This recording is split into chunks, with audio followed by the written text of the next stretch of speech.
Hi and welcome back. I thought I would talk about the latest retinol launches because I know that retinol is the single most Googled and searched active ingredient in skincare, so I know you're interested.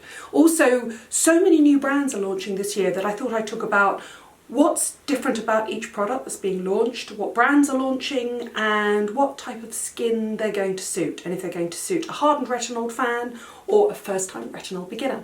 So let's start with the one that actually I put on my Instagram, and we ran a competition, and it's very exciting because my followers were invited to test a product and to give their feedback and to take part in a shoot, which is super exciting. Anyway, so I really loved Origins for that. And they are, on the 1st of March, launching Origins Plantscription. Now, I was very lucky to get some advanced samples. I'm going to drop in a picture here of what it actually looks like because it's really lovely packaging.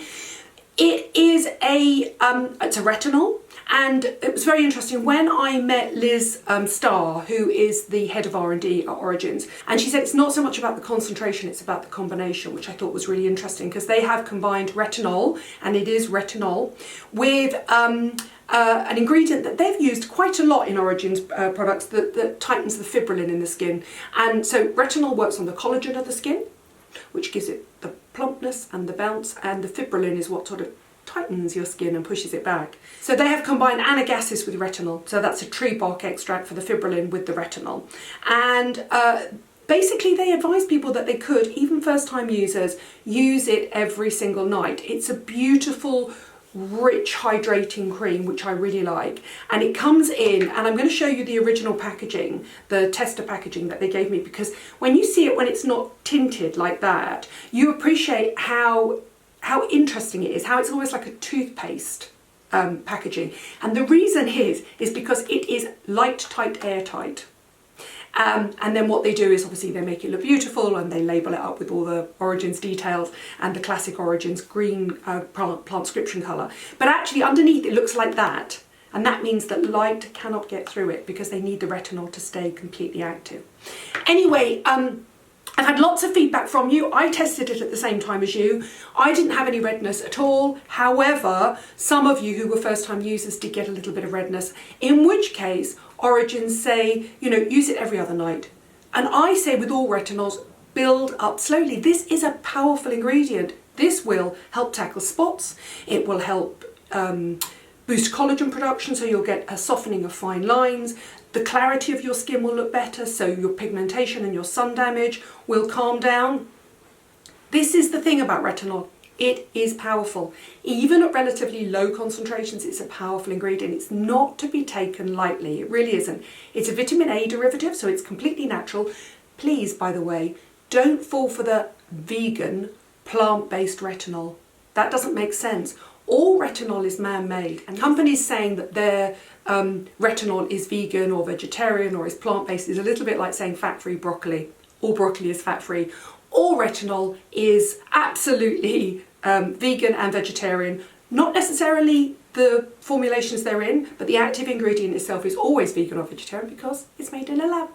It's derived from vitamin A and it has to be made in a lab. So it's never derived from animals, please don't worry. Anyway, that's the Origin Plantscription. I'm super excited that I hope I get to share some behind the scenes of the shoot with you that we all do, and all my lovely followers that became the face of the campaign, which I was really excited about. That's the first one that's coming out, 1st of March, £49. And a little goes a long way. Don't forget, you're only using a pea-size amount every single night, so it really does last for a long time.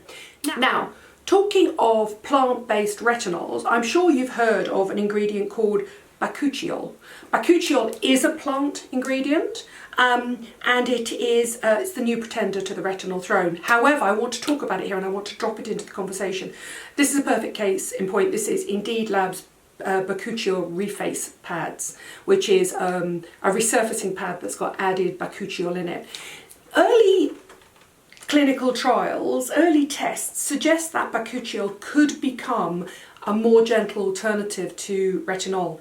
It's early stages. Please don't put your faith in it and throw your retinol away. Don't throw out the baby with the bathwater. Studies have shown that it can have a similar effect on the skin, i.e. collagen boosting. However, it doesn't suit skin prone to redness, and it can actually increase redness in the skin. So people are working on early formulations. If you see a brand with Bakuchiol in them, I think it's an interesting one to think of and to consider, but please don't choose it over retinol just yet. That's just my gut instinct anyway. Also new to the market and launching at a really similar time and from the Estee Lauder companies group is the Estee Lauder Perfectionist Pro Retinol. This is Estee Lauder's first retinol, and it's exciting because for that simple reason that Estee Lauder as a group are starting to look at retinols. This is from their Perfectionist range. It's about £65 I think, so it's a little bit more, similar airtight, light type packaging. This one is less hydrating, although it is a sheer butter, but it's got a silicone mix in it as well. It makes it slightly lighter and less hydrating. It is lightly scented. It's a nice product. If you are already invested in the Estee Lauder group, it makes complete sense. And this has retinol, shea butter and silicone, so it's nicely hydrating. However, I did find the Origins more hydrating, and if you're prone to dryness, and please don't look too close at my skin, because trust me, I'm testing retinol at the moment and it does make the skin peel. It really does. I mean, if you look closer, you'll see, at this point I'm sure you're zooming in, here and here, I am peeling slightly. And I've been using retinol for a long time, so please go carefully with this as an active ingredient. It is super powerful, but you will reap the rewards, I promise. So that's Estee Lauder Perfectionist Pro Retinol.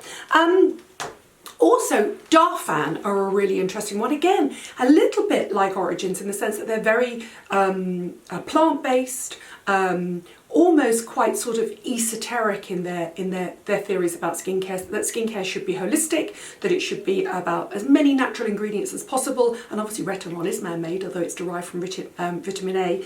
So it was very interesting to see this one. Now what's interesting about this one is they come in capsules. Those little vegan, vegetarian capsules. And again, so this makes it a really lovely travel version of retinol. Again, this, we're not talking about percentages here. Nobody's really talking about, this is the Ideal Resource Retinol Oil, and it is an oil. And so if you like an oil at night, then it's a really nice retinol to use. It's got a jojoba oil, soya oil, and retinol in it. So if you are on the drier side and you want to travel with your retinol, obviously because it's in the capsules, it's going to be slightly more expensive in the long term than it would be if you were buying, say, a tube or a dropper of it. But it is a really nice one to try, and I think it's an interesting one for the same reasons of Origins, in that they're two skincare companies who tend to look at plant-based products and tend to be quite holistic in their way of thinking and want to use as many natural ingredients or nature-derived ingredients as possible. So I think it's interesting that even companies like that are going into retinol now. It's a simple fact that it's a gold standard ingredient and it really does work. Now, a company that has dipped its toe into retinol before, but not necessarily in this way, is Sunday Riley. Now Sunday Riley obviously have the Luna, which is their blue retinol oil, a sort of equivalent to that, but in a serum base. And I wanted to do some research to this. This is a serum, it's their A+ serum, which is a really clever play on vitamin A. Obviously, A+ obviously means, you know, it's the sort of mark you get at school if you're super bright or a bit geeky. This is their A+ high dose retinoid serum. Now here's the thing, it's not retinol. It's a retinoid. It's a new generation hydroxypinoculate retinoate. So in other words, it's not as powerful. Sorry, Sunday Riley. That's not necessarily a bad thing. It means it's a great first retinol serum. If you're too sensitized to pure retinol at any percentage, go for this.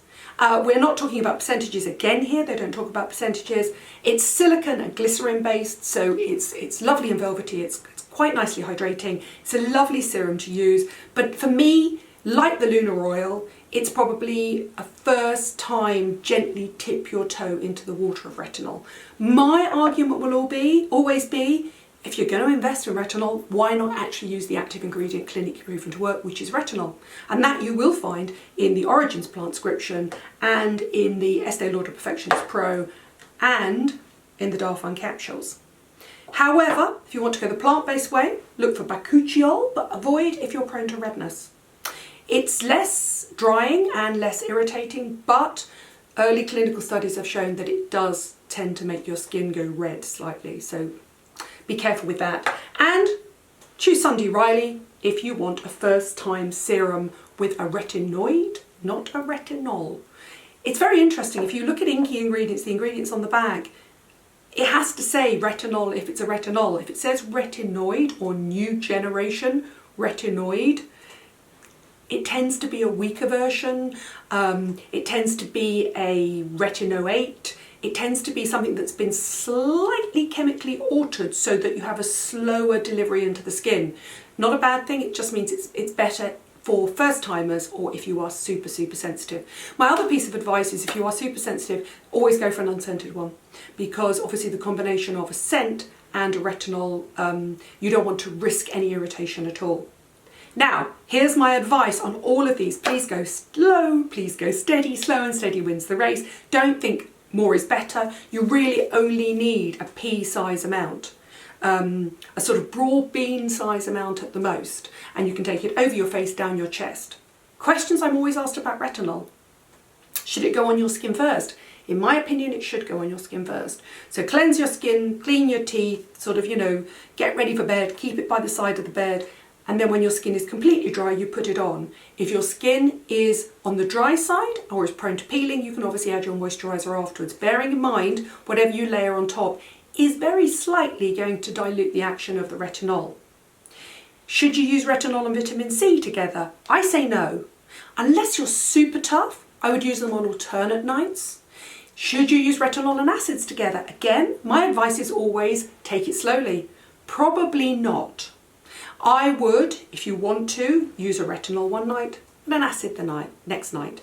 A vitamin C night one night, a retinol the next night. There are people out there that are going to say, I use them all together. Good on you. I'm glad your skin is tough enough.